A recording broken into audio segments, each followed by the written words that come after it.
Welcome again in next class. तो इसके पहली क्लास में आपको बताया गया था कि शून्य कोटि का अभिक्रिया व शून्य कोटि की अभिक्रिया के लिए लहरी स्थिरांक अर्धआयुकालिक व्यंजक व मात्रक। तो आज देखते हम लोग प्रथम कोटि का अभिक्रिया एवं फर्स्ट ऑर्डर रिएक्शन। प्रथम कोटि का अभिक्रिया, तो ऐसी रासायनिक अभिक्रिया को प्रथम कोटि का अभिक्रिया कहते हैं जिनमें अभिक्रिया का वेग अभिकारकों के प्रथम घात के समानुपाती होता है। अभिकारकों के सांद्रताओं के प्रथम घात के समानुपाती होता है। प्रथम कोटि की अभिक्रिया कहलाती है जैसे NH4NO2 का अपघटन अभिक्रिया। NH4NO2 का अपघटन अभिक्रिया, इसको तोड़ेंगे तो ये N2 प्लस 2H2 में अपघटित हो जाता है। इसके लिए द्रव्यमान समीकरण dx/dt ये K और NH4NO2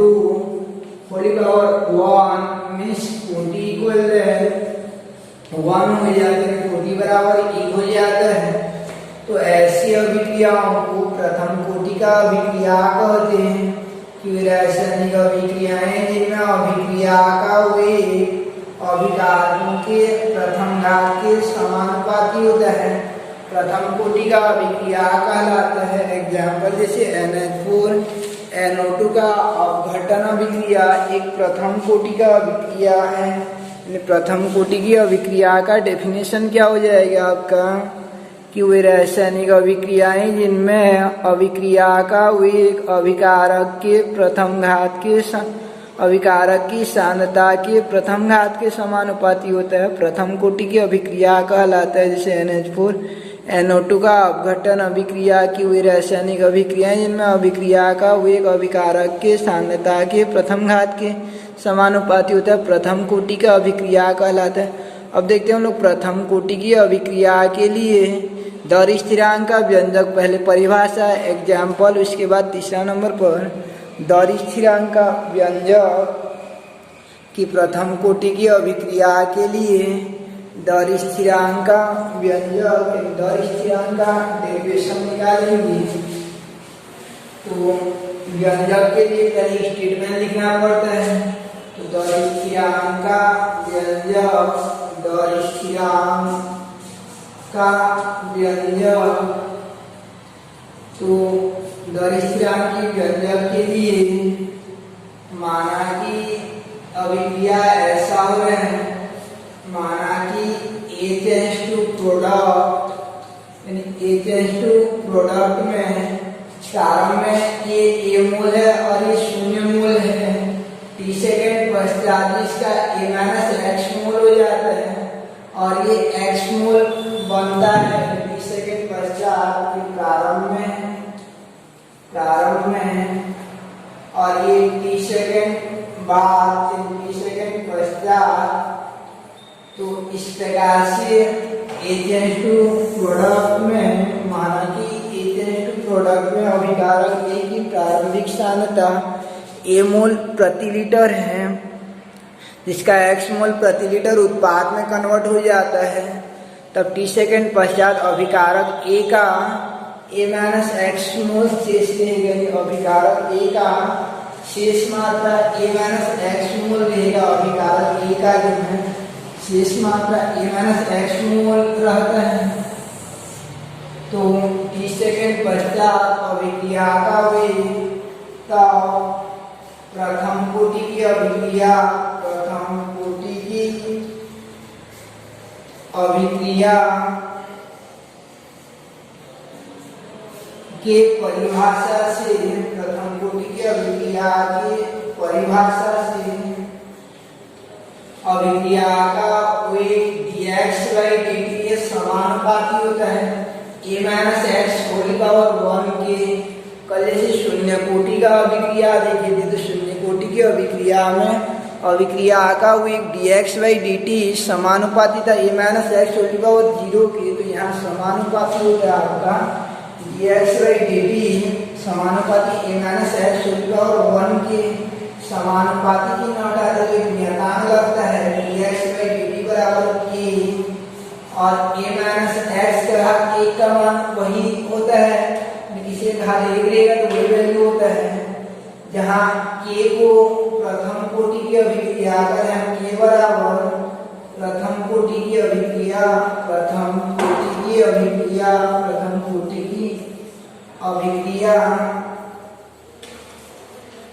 का दर स्थिरांक, प्रथम कोटि की अभिक्रिया का दर स्थिरांक कहते हैं, दर स्थिरांक कहा जाता है, प्रथम कोटि की अभिक्रिया का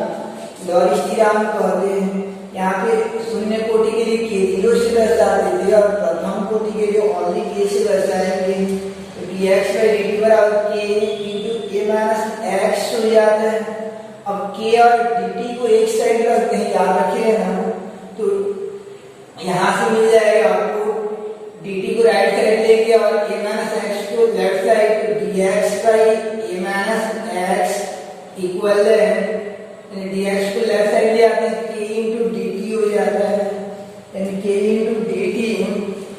तो इस प्रकार dx और dx/a minus x equal k into dt हो जाता है, यानी k इंटू dt हो जाएगा आपका। तो यानी x वाला टर्म को एक साइड लाते हैं, dx करके x वाला टर्म को, अब k इंटू dt एक साइड हो जाता है, तो इस समीकरण का समाकलन किया जाता है, हमेशा k इंटू dt तक पहुंचा जाता है। उसके बाद उस समीकरण का क्या करते हैं, समाकलन कर देते हैं। तो उपयुक्त समीकरण का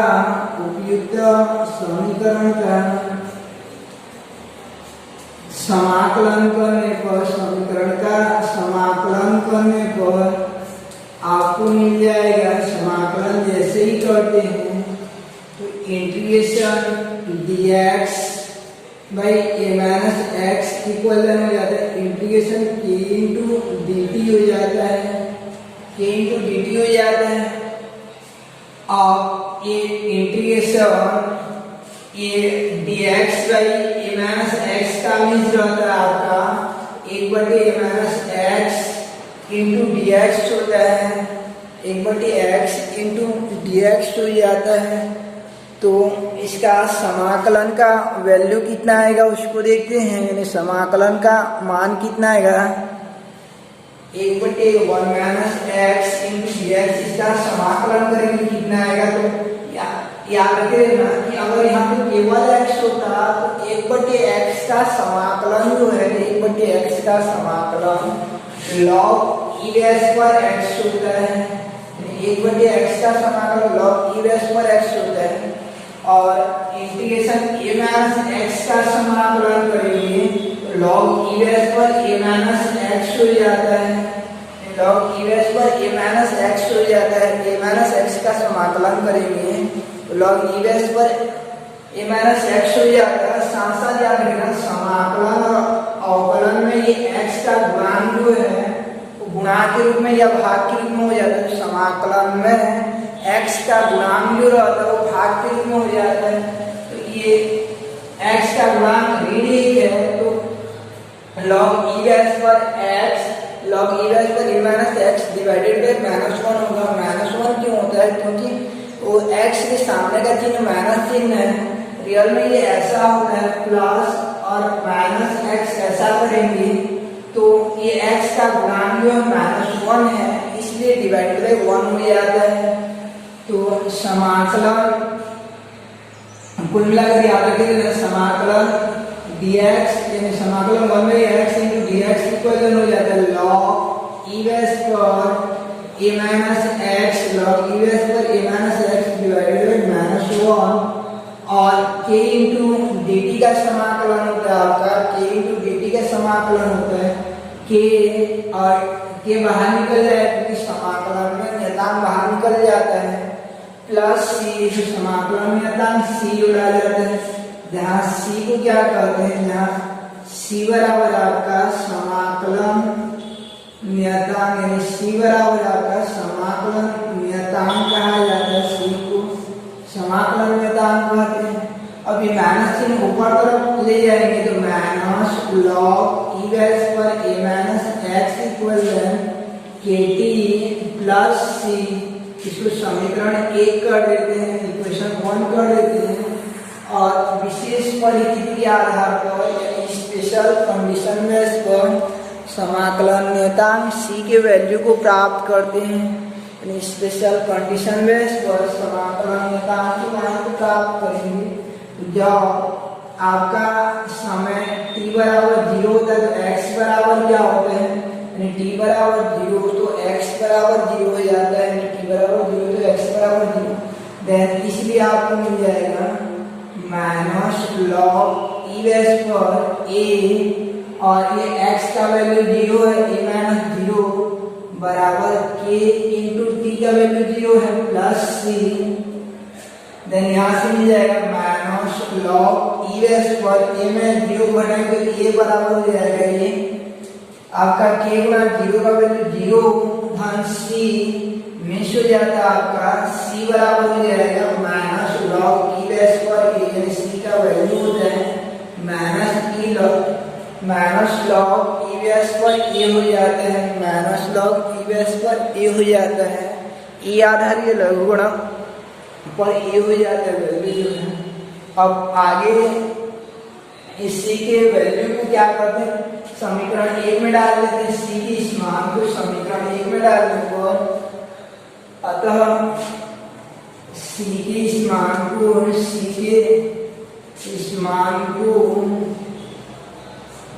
समीकरण 1 में रखने पर आपको मिल जाएगा, समीकरण 1 में रखेंगे तो समीकरण 1 क्या है, माइनस लॉग ई बेस पर a minus x, minus log E base पर a माइनस x बराबर KT प्लस c का वैल्यू कितना है, c का वैल्यू है माइनस लॉग ई बेस पर a, minus log E base पर a, इतना है आपका c का वैल्यू। अब लॉग वाला को एक साइड ले जाते हैं, लॉग वाला को एक साइड लेते हैं तो ये माइनस के रूप में इधर आएगा तो आपका प्लस हो जाता है, प्लस लॉग ई बेस पर a और ये वाला बचा है माइनस लॉग ई बेस पर a माइनस x इक्वल हो जाता है आपका KT हो जाता है। उधर वाला को इधर ले आते हैं left hand side minus form में जो है। अब लघुगुणक नियम का अप्लाई होता है, यानी लॉग पढ़े रहोगे आपको तो log m minus log n बराबर, लॉग में दो लॉग अलग अलग रहते हैं, दोनों के माइनस चिन्ह रहता है तो एग्जैक्टली पर दोनों में भाग हो जाता है, log m minus log n बराबर लॉग m बटे n लॉग ई बेस पर a minus x equivalent KT हो जाता है, इक्वलेंट KT हो जाता है। अब ये ई आधारीय लघुगुणक को 10 आधारीय लघुगुणक में बदला जाता है, यानी ई आधारीय लघुगुणक को 10 आधारीय लघुगुणक में बदला जाता है। तो ई आधारीय लघुगुणक को 10 आधारीय लघुगुणक में बदलने के लिए 2.303 का गुणा किया जाता है। तो 2.303 का गुणा कर देंगे तो ये log 10 बेस पर कन्वर्ट हो जाता है, log 10 बेस पर a बटे a minus x equal KT हो जाता है। अब k का वैल्यू को हमको निकालना है तो t को लेफ्ट हैंड साइड ले जाते हैं तो 2.303 बटे t इधर ले आते हैं और log 10 बेस पर a बटे a minus x equal k, यहाँ से k बराबर मिल जाता है आपको, k बराबर हो जाएगा 2.303 बटे t और log a यानी log 10 बेस पर a बटे a माइनस x, यही प्रथम कोटि की अभिक्रिया के लिए दर स्थिरांक या समाकलित दर समीकरण का अभिष्ट व्यंजक होता है। यही दर स्थिरांक का अभिष्ट व्यंजक है, दर स्थिरांक का अभिष्ट व्यंजक है। प्रथम कोटि की अभिक्रिया के लिए दर स्थिरांक का अभिष्ट व्यंजक है या समाकलित दर समीकरण कहा जाता है। तो इस सूत्र को याद रखें, इस बेस पर बहुत ज्यादा न्यूमेरिकल बनाया जाता है। तो k बराबर होता है आपका 2.303 बटे t log 10 बेस पर a by a minus x हो जाता है। तो स्टार्ट किए थे प्रथम कोटि की अभिक्रिया के लिए दर स्थिरांक व्यंजक। तो माना कि एजेंट प्रोडक्ट में अभिकारक ए की प्रारंभिक सांद्रता ए मोल प्रति लीटर है, टी सेकंड पश्चात एक्स मोल प्रति लीटर उत्पाद में परिवर्तित हो जाता है, तब टी सेकंड पश्चात अभिकारक ए की शेष सांद्रता ए माइनस एक्स मोल प्रति लीटर शेष रहेगी। तब टी सेकंड पश्चात अभिक्रिया का वेग dx by dt समानुपाती ए माइनस एक्स होल पावर 1 के dx by dt बराबर k इंटू ए माइनस एक्स हो जाता है। अब ए माइनस एक्स से dx को एक साइड लाते हैं तो dx by A minus x equal हो जाता है आपका k इंटू dt। उपयुक्त समीकरण का समाकलन कर देते हैं, तो समाकलन करने पर लेफ्ट हैंड साइड आता है आपका log इनवर्स पर a minus x divided by minus 1, और राइट साइड आता है बराबर करके kt प्लस c हो जाता है। अब इधर left hand side minus log inverse पर ए माइनस एक्स इक्वल है kt प्लस c, उसको समीकरण 1 कर देते हैं। अब विशेष परिस्थिति के आधार पर c के वैल्यू को निकालते हैं, जब t बराबर 0 तो x बराबर 0, तो इस आधार पर c का वैल्यू आता है माइनस लॉग इनवर्स पर a, उस मान को समीकरण 1 में रख देते हैं तो मिलता है आपको माइनस लॉग इनवर्स पर ए माइनस एक्स इक्वल है minus kt plus minus log inverse पर a, लॉग वाला को एक साइड भी आते हैं लॉग इनवर्स पर a माइनस लॉग इनवर्स पर a माइनस एक्स इक्वल है kt, लॉग को एक साथ लिखते हैं लॉग इनवर्स पर a by a minus x equal है kt हो जाता है। अब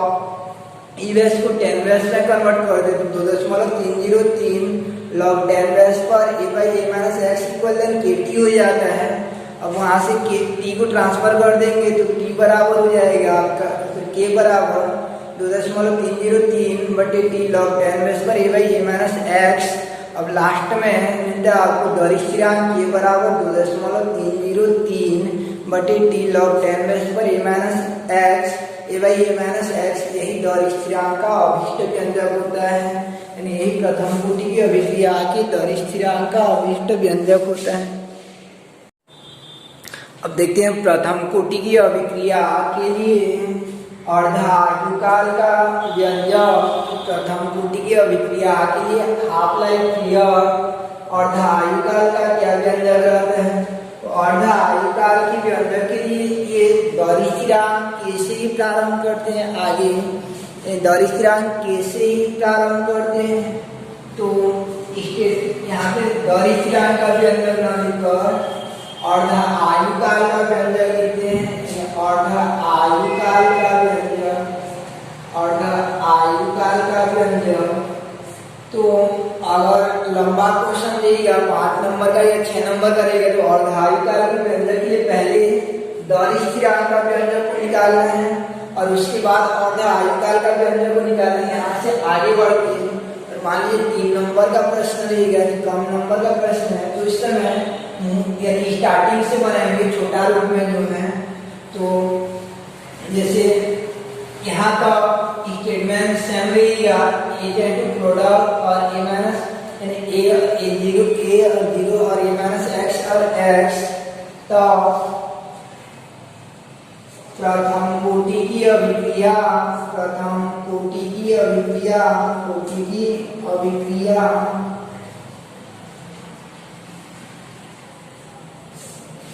के लिए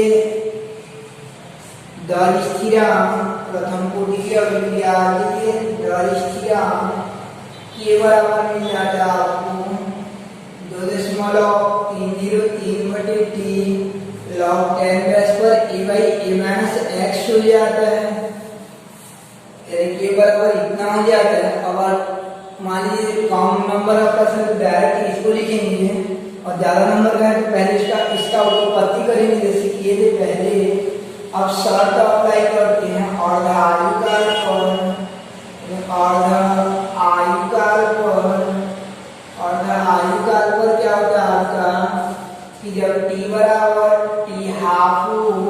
तो x बराबर हो जाता है अभिकारक का आधा बन जाता है, उत्पाद जो अभिकारक का आधा बन जाता है या अभिकारक की आधी मात्रा शेष रहती है अर्धा आयुकाल पर। तो अर्धा आयुकाल पर अभिकारक की आधी मात्रा जो है शेष रहती है। तो यहाँ से ये वैल्यू को यहाँ डाल देते हैं तो मिल जाता है आपको k बराबर 2.303 और t की जगह हो जाता है आपका टी हाफ हो जाता है, टी की जगह टी हाफ हो जाएगा और log 10 रेस पर ए बटे ए माइनस एक्स की जगह हो जाता है आपका, एक्स की जगह हो जाएगा ए बटे 2 हो जाएगा, एक्स के प्लेस पर ए बाई 2 हो जाएगा। देन यहाँ से के बराबर हो जाएगा आपका 2.303 बटे टी हाफ और log 10 रेस पर ए ऊपर में रहेगा। अब नीचे में ए बटे 2 को घटाएंगे, ए में ए बटे 2 को घटाएंगे तो ए बटे 2 आएगा, पूरा में आधा को घटाया जाता है तो आधा आता है। क्या ऐसा कर सकते हैं 2 एकम 2 ए माइनस ए बटे 2 यानी ए बटे 2 आएगा अंतिम में घटाने पर। अब के बराबर हो जाएगा आपका 2.303 बटे टी हाफ और log 10 रेस पर ये 2 पर चला जाएगा 2a बटे a हो जाएगा और ए कट जाएगा तो बन जाता है आपका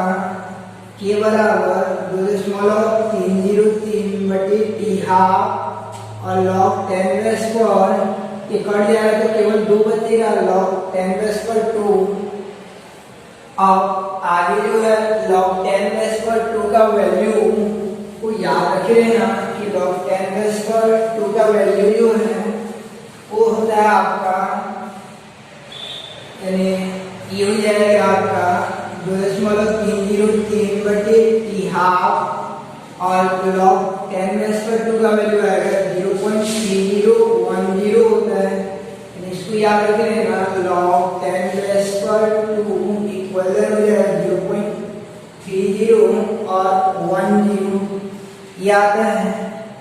अब टी हाफ को इधर ले आते हैं, टी हाफ बराबर हो जाएगा आपका 2.303 गुणा 0.3010 बटे के हो जाएगा, के को इधर ले आते हैं और टी हाफ को इधर, तो यहाँ से मिल जाएगा आपको, यहाँ से मिल जाएगा कि इन दोनों को गुणा करना पड़ता है तो याद रखे रहना, इन दोनों को याद करते रहना कि इन दोनों को टी हाफ बराबर इन दोनों का गुणनफल जो है वो 0.693 होता है, कितना 0.693 बटे के यानी कि टी हाफ बराबर हो जाएगा आपका, टी हाफ बराबर हो जाता है 0.693 बटे के हो जाता है। ये प्रथम कोटि की अभिक्रिया के लिए अर्धायुकाल का व्यंजक है, यही अर्ध आयुकाल का अभिष्ट व्यंजक है, अर्धायुकाल का अभिष्ट व्यंजक है। अर्ध आयुकाल हाफ लाइफ का अभिष्ट व्यंजक होता है। तो स्टार्ट कहाँ से करते हैं इसको बनाने के लिए कि माना कि एजेंट प्रोडक्ट में प्रारंभ में ये ए और ये 0 ए माइनस एक्स और इधर एक्स है, तो प्रथम कोटि की अभिक्रिया का दर स्थिरांक के बराबर 2.303 बटे टी log 10 रेस पर ए बटे ए माइनस एक्स। अब अर्धायुकाल पर हो जाता है आपका टी बराबर टी हाफ तो एक्स बराबर ए बाई 2, देन वहाँ से मान को रख देंगे तो मिल जाता है आपको के बराबर 2.303 बटे टी हाफ और log 10 रेस पर ए बटे ए माइनस ए बाई 2। अब हल करते जाते हैं, उनको सरल करते जाते हैं तो लास्ट में log 10 रेस पर 2 आता है बीच में और log 10 रेस पर 2 का वैल्यू 0.3010 होता है, उस मान को रखते हैं और गुणा करते तो लास्ट में टी हाफ बराबर 0.693 डिवाइडेड बाई के, यही प्रथम कोटि की अभिक्रिया के लिए अर्धायुकाल का अभिष्ट व्यंजक होता है। अब देखते हैं आगे कि इसका अभिलक्षण क्या रहते हैं। लक्षण कि प्रथम कोटि की अभिक्रिया का लक्षण क्या रहता है, तो प्रथम कोटि की अभिक्रिया के लिए दर स्थिरांक का मात्रक निकालेंगे। तो दर स्थिरांक का मात्रक निकालने के लिए के को इधर पक्षांतर कर देते हैं, टी हाफ को इधर ले जाते हैं तो के का मात्रक हो जाएगा आपका, ये संख्या का कोई मात्रक नहीं होता है। अब नीचे समय दिया, समय का मात्रक सेकेंड, तो के का मात्रक हो जाएगा 1/सेकेंड, तो इसका मात्रक हो जाता है सेकेंड इनवर्स हो जाता है। प्रथम कोटि की अभिक्रिया के लिए के का मात्रक बराबर बराबर होता है आपका सेकेंड इनवर्स होता है, या कभी कभी जो मिनट इनवर्स भी होता है, या दिन इनवर्स यानी डे इनवर्स या ईयर इनवर्स भी होता है। वो जिस रूप में समय दिया रहेगा उसका इनवर्स हो जाता है के का मात्रा। तो आपको दौरी स्थिरांक के बारे में जब पढ़ाया जा रहा था तो उस समय बताया गया था अलग अलग कोटि की अभिक्रिया के लिए दौरी स्थिरांक का अलग अलग मात्रक आता है। तो शून्य कोटि के लिए दौरी स्थिरांक का मात्रक आया था mole litre inverse second inverse, और प्रथम कोटि की अभिक्रिया के लिए दौरी स्थिरांक का मात्रक है सेकेंड इनवर्स हो जाता है। कभी कभी क्वेश्चन दे दिया रहता है आपको कि ऐसा क्वेश्चन दिया रहेगा, कोई क्वेश्चन दे दिया रहेगा साइड में मात्रक रहेगा कि प्रथम कोटि की अभिक्रिया के लिए क्या कौन से कोटि का अभिक्रिया का मात्रक है। याद रखिए ना, अगर सेकेंड इनवर्स दिया रहेगा या मिनट इनवर्स दिया रहेगा तो हमेशा उसको पहचान लेना कि वो प्रथम कोटि का अभिक्रिया होता है। कि पहला और दूसरा विशेषता हो जाता है कि प्रथम कोटि की अभिक्रिया के लिए अर्धायुगल हम लोग पहले शून्य कोटि का निकाले तो शून्य कोटि के लिए यहाँ बराबर आया था a बटे 2k0 आया था। तो ये राइट साइड में a यानी अभिकारक आ रहा था, लेकिन प्रथम कोटि की अभिक्रिया में राइट साइड में कोई भी a नहीं आता है, यानी a नहीं आ रहा है। तो इस स्थिति में याद रखिए ना कि प्रथम इसका दूसरा लक्षण हो जाता है कि प्रथम कोटि की अभिक्रिया प्रथम कोटि की अभिक्रिया का अर्धायुकाल उसकी प्रारंभिक सांद्रता से स्वतंत्र रहती है, या प्रारंभिक सांद्रता पर स्वतंत्र नहीं है, प्रारंभिक सांद्रता पर निर्भर नहीं करता है। ये क्वेश्चन के रूप में आता है कि सिद्ध कीजिए कि प्रथम कोटि की अभिक्रिया का अर्धायुकाल उसकी प्रारंभिक सांद्रता पर निर्भर नहीं करती है। तो ये प्रश्न को बनाने के लिए उसी अर्धायुकाल का व्यंजक को निकाला जाता है और अंतिम में यह तर्क दिया जाता है कि स्पष्ट है कि प्रथम कोटि की अभिक्रिया का अर्धायुकाल उसकी प्रारंभिक सांद्रता पर निर्भर नहीं करता है। इस प्रकार अंतरिक्षण में देखिए हम लोग कि प्रथम कोटि की अभिक्रिया के लिए प्रथम कोटि की अभिक्रिया के लिए लक्षण की अर्धायुकाल उसकी प्रारंभिक सांद्रता पर निर्भर नहीं करती है, और इसका दौरी स्थिरांक का मात्रक होता है आपका सेकेंड इनवर्स या मिनट इनवर्स हो जाता है। तो ये अर्धायुकाल का व्यंजक था। नेक्स्ट क्लास में हम लोग स्टार्ट करेंगे कि कुछ छोटा छोटा परिभाषाएं और उसके बाद ये संबंधित यानी ये प्रथम कोटि की अभिक्रिया संबंधित न्यूमेरिकल क्वेश्चन को